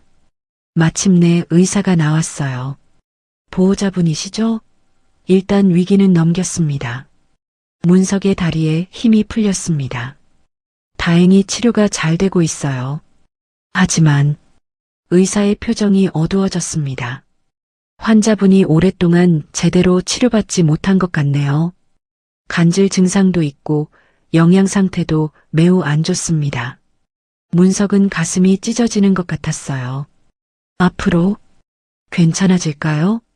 충분한 휴식과 영양 공급, 그리고 꾸준한 치료가 필요합니다. 시간이 좀 걸리겠지만 회복할 수 있을 겁니다. 문희는 최고급 특실로 옮겨졌습니다. 문석은 병실 의자에 앉아 문희를 지켜봤습니다. 창백한 얼굴, 마른 손, 흰 머리가 섞인 머리카락. 40년의 고생이 문희의 몸 곳곳에 훈장처럼 새겨져 있었어요. 문석은 문희의 손을 잡고 속삭였습니다. 문희야, 오빠야. 오빠가 왔어. 밤이 깊어갈 무렵 문희의 눈꺼풀이 파르르 떨렸습니다. 천천히 눈을 떴어요. 초점 없던 눈동자가 서서히 문석을 향했습니다. 오빠? 문석은 문희의 손을 더 꽉 잡았습니다. 그래, 나야. 오빠야. 눈물이 볼을 타고 흘러내렸어요. 문희도 눈물을 흘렸습니다. 꿈인가? 아니야, 꿈 아니야. 진짜 오빠 맞아. 문희가 떨리는 손을 들어 문석의 얼굴을 만졌어요.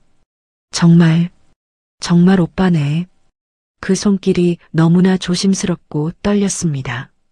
마치 조금만 세게 만지면 사라질까봐 두려워하는 것처럼. 오빠가 진짜 나를 찾아줬구나. 마치 평생 품어온 외로움이 그 한마디에 실려 흘러나오는 듯한 목소리였습니다. 문석은 문희의 손을 자신의 뺨에 대고 말했습니다. 늦어서 미안해. 너무 늦었어. 문희야. 목소리가 떨려서 제대로 말을 잇지 못했어요. 문희가 고개를 저었습니다. 아니야. 오빠. 이제 됐어. 그리고는 작은 목소리로 말했어요. 오빠. 나 무서웠어. 오랫동안 혼자로 지내는 게 너무 힘들고 무서웠어. 그 한마디에 문석은 무너졌습니다. 문희를 안고 소리 없이 울었어요. 40년 동안 쌓였던 죄책감과 그리움이 눈물이 되어 쏟아졌습니다. 문희가 이어 말을 했습니다. 오빠 얼굴 잊을까봐 매일 그렸어. 내일은 만나겠지, 모레는 만나겠지 하며 그렇게 버텨왔어. 그러다 언젠가는 만날 수 있을 거라고. 그렇게 믿었어. 문석은 주머니에서 그 낡은 인형을 꺼냈습니다. 이거 아직도 가지고 있더라. 문희는 떨리는 손으로 인형을 받아들었습니다. 이 인형 붙잡고 살았어. 힘든 날이면 인형 위에 오빠 얼굴 그리며 버텼다. 세월 풍파가 아무리 몰아쳐도 오빠가 다시 날 찾아올 거라고. 그 믿음 하나로 여기까지 버텨왔어. 병실에는 고요한 정적이 흘렀습니다. 창밖에서는 달빛이 희미하게 들어왔어요. 40년 만에 다시 만난 남매는 서로의 손을 꼭 잡고 있었습니다. 놓으면 다시 잃어버릴까봐 꽉 잡고 있었어요. 이제 다시는 혼자가 아니야. 문석이 말했습니다. 오빠가 옆에 있을게. 이제는 놓지 않을게. 문희가 희미하게 웃었어요. 오빠, 나 많이 변했지? 늙고 못생겨졌지? 문희의 목소리에는 자조가 섞여 있었습니다. 하지만 문석은 고개를 저었어요. 아니야. 4살 때나 지금이나 넌 내 소중한 동생이야. 죽을 때까지 변하지 않아. 앞으로도 변하지 않을 거야. 문석의 진심이 전해졌는지 문희는 다시 눈물을 흘렸어요. 오영자가 조용히 병실로 들어왔습니다. 문희를 보자 눈시울이 붉어졌어요. 문희야, 나 기억나니? 문희가 오영자를 바라봤습니다. 잠시 생각하다가 눈이 커졌어요. 아줌마, 보육원 아줌마? 그래, 나야. 포항 보육원에 있던 오영자야.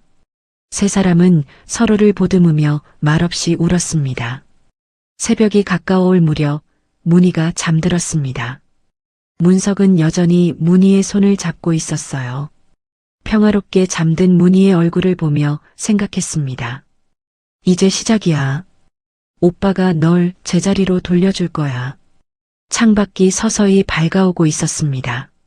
40년의 긴 밤이 끝나고 새로운 아침이 시작되고 있었어요. 문석과 문희에게는 이제 함께할 내일이 있었습니다. 그것만으로도 충분했고 감사했습니다. 문희가 입원한 지 일주일이 지났습니다. 상태는 많이 호전되었지만 아직 퇴원하기에는 이른 상황이었어요. 문석은 매일 병원을 찾아 문희 곁을 지켰습니다. 그날도 문희가 잠든 사이 문석은 복도에서 전화를 받고 있었죠. 회장님 확인했습니다. 비서실장이 말했습니다. 성진물산 김 씨가 대표로 있는 회사가 맞습니다. 우리 회사 3차 하청업체로 등록되어 있네요. 문석의 손에 힘이 들어갔습니다. 40년 전 문희를 유괴했던 그 남자.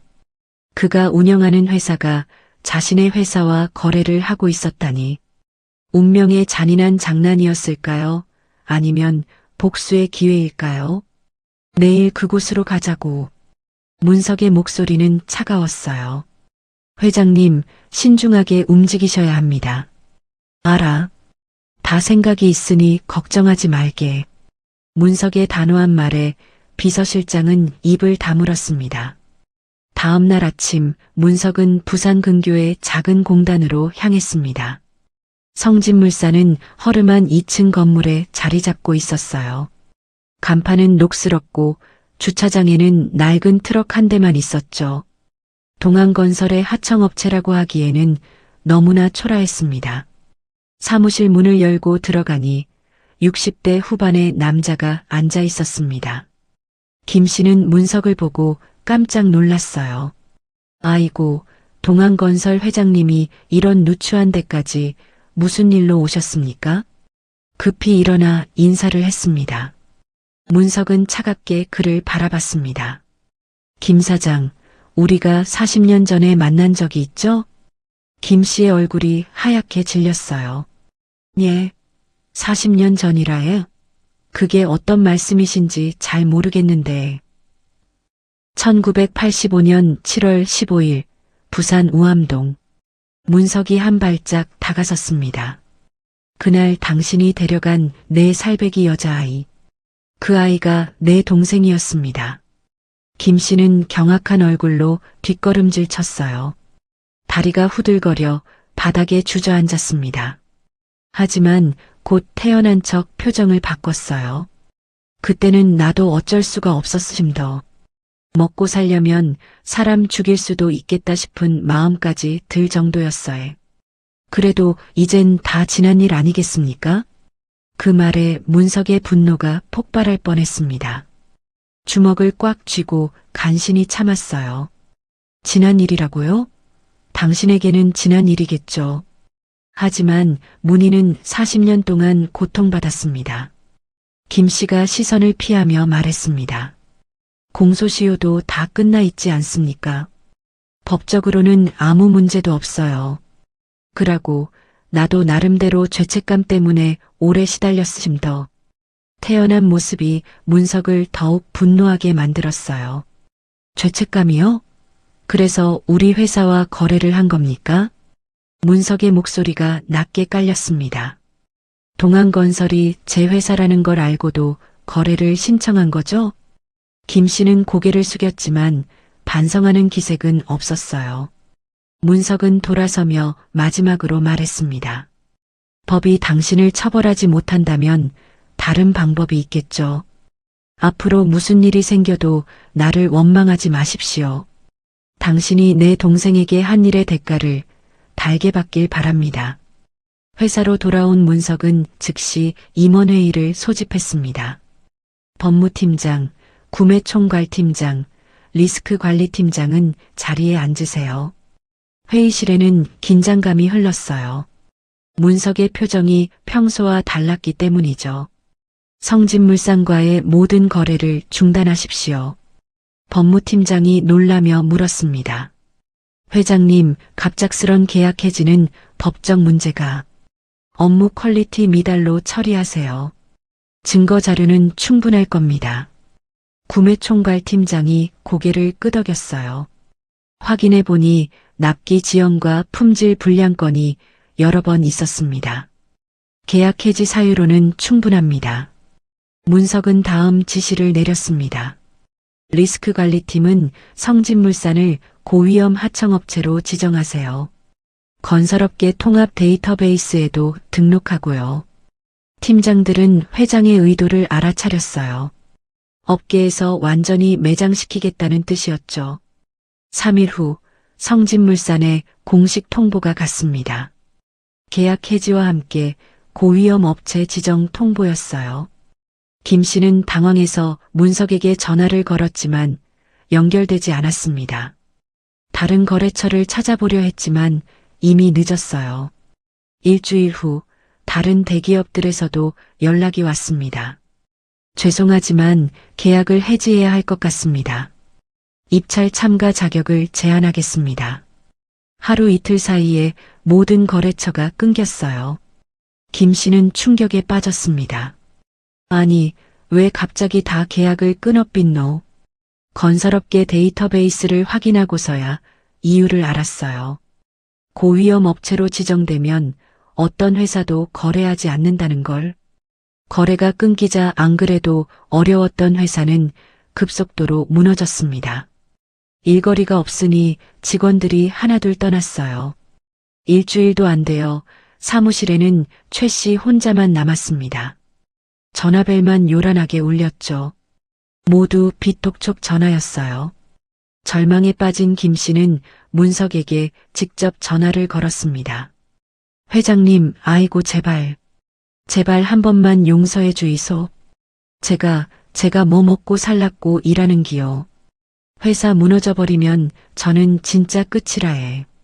떨리는 목소리로 애원했어요. 문석의 대답은 차가웠습니다. 내 동생에게 당신이 했던 것처럼 나도 당신을 버리는 것뿐입니다. 40년 전 당신이 우리 문희를 버렸듯이 말입니다. 전화가 끊어졌습니다. 김 씨는 마지막 희망을 품고 평창동으로 향했어요. 문석의 집 대문 앞에 도착한 것은 밤 10시였습니다. 비가 추적추적 내리고 있었죠. 회장님, 박문석 회장님. 김 씨가 대문 앞에서 소리쳤어요. 경비원들이 제지했지만 그는 무릎을 꿇었습니다. 제발 한 번만 살려주이소. 2층 서재에서 문석이 창밖을 내다봤습니다. 빗속에 무릎 꿇은 김 씨의 모습이 보였어요. 40년 전 문희도 저렇게 버려졌겠죠. 아무도 도와주지 않는 채로. 회장님, 저도 먹고 살아야 합니다. 김 씨의 울부짖음이 빗소리에 묻혔어요. 한 번만 용서해 주세요. 하지만 문석은 커튼을 치고 돌아섰습니다. 경비원들이 김 씨를 일으켜 세웠어요.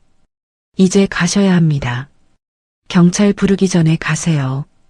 김 씨는 무너진 채 끌려나갔습니다. 대문 밖에서도 한참을 울부짖었지만 아무도 나오지 않았어요. 문석은 서재에 홀로 앉아 있었습니다. 창밖의 빗소리를 들으며 혼잣말을 했어요. 너도 이제 어디에도 갈 곳이 없다. 문희가 느꼈을 그 절망을 손톱의 때만큼이라도 느껴봐라. 다음 날 문석은 병원으로 갔습니다. 문희는 창가에 앉아 그림을 그리고 있었어요. 문석이 들어오자 환하게 웃었습니다. 오빠 왔어? 문석은 문희 옆에 앉았어요. 김 씨의 일은 말하지 않았습니다. 굳이 문희에게 상처를 다시 들춰낼 필요는 없었으니까요. 하지만 문희는 이미 알고 있는 듯 했어요. 오빠, 문희가 조용히 말했습니다. 그 사람, 이제 괜찮아? 문석이 놀라 문희를 봤어요. 간호사님이 말해줬어. 누가 찾아왔다고. 문희의 눈에 눈물이 고였습니다. 처음엔 그 사람을 다시 만나면 가만 안 두겠다는 마음뿐이었어. 근데 이제 괜찮아. 오빠를 만났으니까. 문석은 문희의 손을 잡았습니다. 동생은 40년의 고통을 겪고도 용서를 말하고 있었어요. 그 마음이 너무나 아프고 대견했습니다. 문희야, 넌 정말 오빠가 나를 위해 해준 거 알아. 문희가 문석의 손을 꼭 잡았어요. 고마워.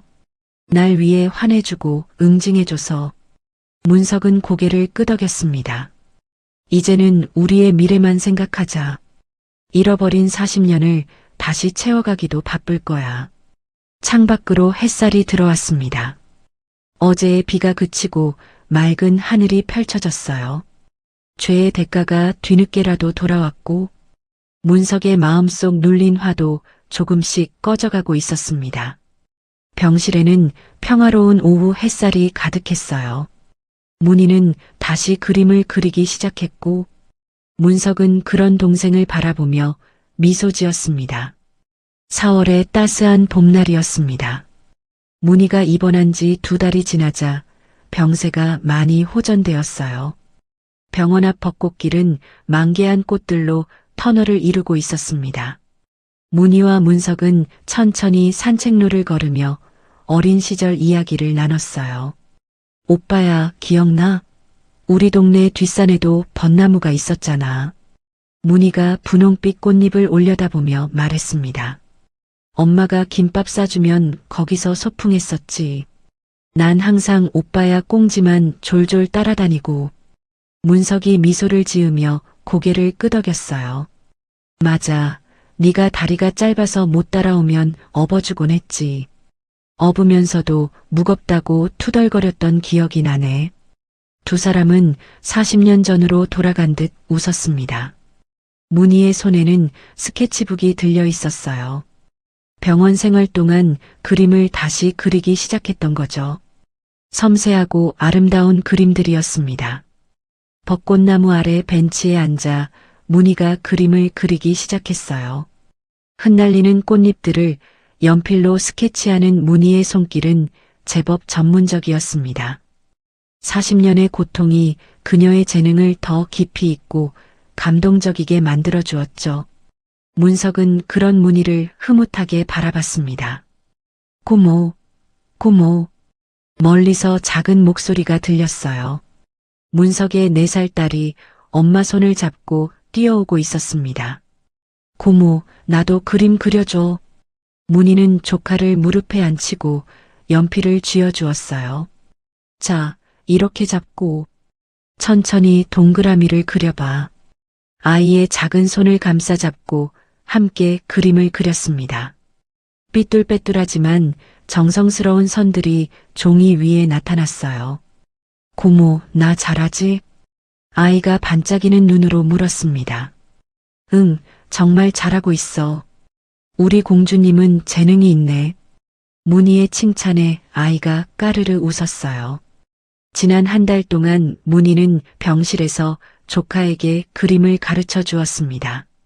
처음에는 단순한 도형부터 시작했어요. 점차 꽃, 나무, 구름 같은 것들을 그리게 되었죠. 아이는 고모와의 시간을 무척이나 좋아했습니다. 이 다음에 크면 고모보다 더 그림 잘 그릴 거야. 아이의 당찬 선언에 모두가 웃음을 터뜨렸어요. 문희는 조카의 머리를 쓰다듬으며 생각했습니다. 이 아이에게는 자신과 같은 아픔이 없기를 바라면서요. 그때 오영자가 과일 바구니를 들고 나타났습니다. 이제는 더 이상 가정부가 아니었지만 가족처럼 자주 찾아왔어요. 다들 여기 있었네요. 문희 얼굴에 화색이 도네. 오영자의 얼굴에도 안도의 미소가 번졌습니다. 아줌마 고마워요. 그때 오빠한테 말해주지 않았으면. 문희가 오영자의 손을 잡았어요. 오영자는 고개를 저으며 말했습니다. 이런 게 운명이지 별게 있나? 내가 아니더라도 언젠가는 만났을 거야. 잠시 침묵이 흐른 뒤 오영자가 입을 열었어요. 나는 다시 포항으로 내려갈란다. 문석과 문희가 놀라 오영자를 봤습니다. 무슨 말씀이세요? 계속 저희와 함께 계셔야죠. 오영자는 부드럽게 웃었어요. 남은 생은 고향으로 내려가서 고향 땅 밟으며 살라 하네. 가끔 놀러 올게. 일주일 후 문석은 문희를 데리고 포항으로 갔습니다. 폐허가 된 햇살 누리 보육원 터였어요. 무너진 건물과 자란 잡초들 사이로 과거의 흔적이 보였습니다. 문희는 한참 동안 그곳을 바라보기만 했어요. 여기서 5년을 살았구나. 문희의 목소리가 떨렸습니다. 문석이 동생의 어깨를 감싸 안았어요. 이제 여기에 새로운 복지시설 지을 거야. 문희의 집이라는 이름으로. 문희가 놀란 눈으로 오빠를 바라봤습니다. 문희의 집이라니. 우리와 같은 아픔을 가진 사람들이 따뜻하게 지낼 수 있는 곳. 문석이 준비한 설계도를 펼쳐 보였어요. 문희는 설계도를 보다가 조심스럽게 말했습니다. 오빠야, 정말 고마워. 하지만 잠시 숨을 고른 뒤 이어 말했어요. 이제는 나도 스스로 일어서고 싶어. 문석이 의외라는 표정으로 동생을 봤습니다. 문희의 눈빛은 진지하고 단호했어요. 오빠가 도와주는 건 정말 감사해. 하지만 내 힘으로도 뭔가 하고 싶어. 작은 일이라도 좋으니까. 나 아이들에게 그림을 가르치고 싶어. 문희의 목소리에 열정이 담겼습니다. 파트타임이든 자원봉사든 상관없어. 40년의 고통을 이겨내고 스스로 일어서려는 문희가 참 대견스러웠습니다. 문석은 감동한 표정으로 동생을 바라봤습니다. 그래, 우리 문희가 원하는 대로 하자. 문희가 설계도를 가리키며 의견을 내기 시작했어요. 아이들이 겁먹지 않도록 창고 공간은 밝게 하자. 목소리가 잠시 떨렸습니다. 어두운 곳에 숨어야만 했던 아이의 마음을 아니까. 문희가 계속 말을 이었습니다. 혼자만의 시간을 보낼 수 있는 공간도 있었으면 해. 문희의 눈가가 촉촉해졌어요. 때로는 혼자 있고 싶은 아이들이 있거든. 그런 아이들의 외로움을 달랠 수 있는 아늑한 방이 있으면 좋겠어. 문석은 동생의 모든 말을 꼼꼼히 적었습니다. 문희가 겪은 아픔에서 나온 소중한 지혜였으니까요. 다 반영할게. 네가 원하는 대로 만들어줄게. 두 남매는 서로를 바라보며 미소 지었습니다. 평창동으로 돌아온 지 한 달 후 뜻밖의 제안이 들어왔습니다. 문석의 지인이 운영하는 작은 갤러리에서 문희의 그림을 전시하고 싶다는 거였어요. 문희야, 네 그림들을 사람들에게 보여주는 건 어때? 문석의 제안에 문희는 망설였습니다. 내 그림이 전시할 만한 수준일까? 하지만 문석과 오영자의 격려로 용기를 냈어요. 병원과 집에서 그린 그림들, 그리고 오래전 간직했던 스케치들을 모았습니다. 모두 합쳐 30여 점의 작품이 모였죠. 전시회 제목은 잃어버린 시간, 되찾은 봄이었습니다. 개막일 작은 갤러리는 사람들로 가득 찼어요. 문희는 떨리는 마음으로 자신의 그림들 앞에 섰습니다. 벽면에는 그녀의 인생이 고스란히 걸려 있었어요. 첫 번째 섹션은 어린 시절의 기억이었습니다. 달동네 골목길, 엄마가 빨래 넣는 모습, 오빠와 함께 놀던 뒷산, 연필과 목탄으로 그린 소박하지만 따뜻한 그림들이었어요. 관람객들은 그 순수함에 미소 지었습니다. 두 번째 섹션은 고아원 시절이었습니다. 어두운 창고, 홀로 앉은 아이의 뒷모습, 텅 빈 운동장. 아픔이 묻어나는 그림들이었지만 희망의 빗줄기도 있었어요. 구석에 피어난 작은 꽃, 창문으로 들어오는 햇살 한 줄기. 마지막 섹션은 현재의 행복이었습니다. 병원 앞 벚꽃길, 오빠와 조카와 함께한 순간들. 밝은 색채와 부드러운 선으로 표현된 평화로운 그림들이었죠. 특히 세 사람이 손을 잡고 있는 그림이 사람들의 시선을 끌었습니다. 이 그림들이 다 한 사람의 인생이라니. 한 관람객이 눈물을 닦으며 말했어요. 아픔을 이겨낸 희망이 느껴져요. 문희는 처음으로 자신의 상처가 누군가에게 위로가 될 수 있음을 깨달았습니다. 문석의 딸도 고모의 전시회에 왔어요. 고모, 이거 다 고모가 그린 거야? 아이가 눈을 반짝이며 물었습니다. 응, 고모가 살아온 이야기를 그림으로 그린 거야. 전시회는 예상외로 큰 호응을 받았습니다. 몇몇 그림은 판매되기도 했고 수익금은 문희의 집 건립 기금으로 기부되었어요. 문희는 자신의 재능이 다시 살아났음을, 그리고 그것이 의미 있게 쓰일 수 있음을 확인했습니다. 이제 정말로 새로운 시작이 가능하다는 확신이 들었어요. 전시회가 끝난 날 저녁이었습니다. 문희는 거실 소파에 앉아 바느질을 하고 있었어요. 탁자 위에는 분홍색 천 조각과 실, 바늘이 놓여 있었죠. 새로운 인형을 만들고 있었던 겁니다. 한 땀 한 땀 정성스럽게 바느질하는 문희의 손길. 40년 전 엄마가 만들어준 인형을 떠올리며 만들었어요. 마침내 인형이 완성되었을 때 문희가 문석을 불렀습니다. 오빠, 이리 와봐. 문희가 새 인형을 내밀었습니다. 짜잔. 오빠 선물이야. 인형 안쪽을 보니 박문석이라는 이름이 보라색 실로 수놓아져 있었어요. 40년 전 오빠가 해준 것처럼 이번엔 문희가 술을 놓은 거였죠. 우리 다시는 헤어지지 말자, 오빠. 두 사람은 말없이 서로를 꼭 안았어요. 그때 문석의 딸이 자기 곰인형을 들고 왔습니다. 나도. 아이가 자신의 곰인형을 두 인형 옆에 나란히 놓았어요. 세 개의 인형이 나란히 앉아있는 모습이 마치 한 가족 같았습니다. 문석은 그 광경을 보며 가슴이 벅차올랐어요. 자신의 인형, 문희의 인형, 그리고 딸의 인형. 40년의 단절을 넘어 3대가 하나로 이어진 순간이었습니다. 잃어버렸던 시간이 비로소 이어지고 있음을 느꼈어요. 창밖으로 봄바람이 불어왔습니다. 벚꽃잎이 바람에 날려 유리창을 톡톡 두드렸어요. 거실에는 따스한 저녁 햇살이 비치고 있었습니다. 세 개의 인형 위로 황금빛 햇살이 부드럽게 내려앉았죠. 문희는 오빠와 조카를 바라보며 생각했습니다. 40년을 기다린 끝에 찾은 이 행복. 이제는 놓치지 않을 거라고. 앞으로는 함께 웃는 날들만 있을 거라고. 문희야. 문석이 동생의 손을 잡았습니다.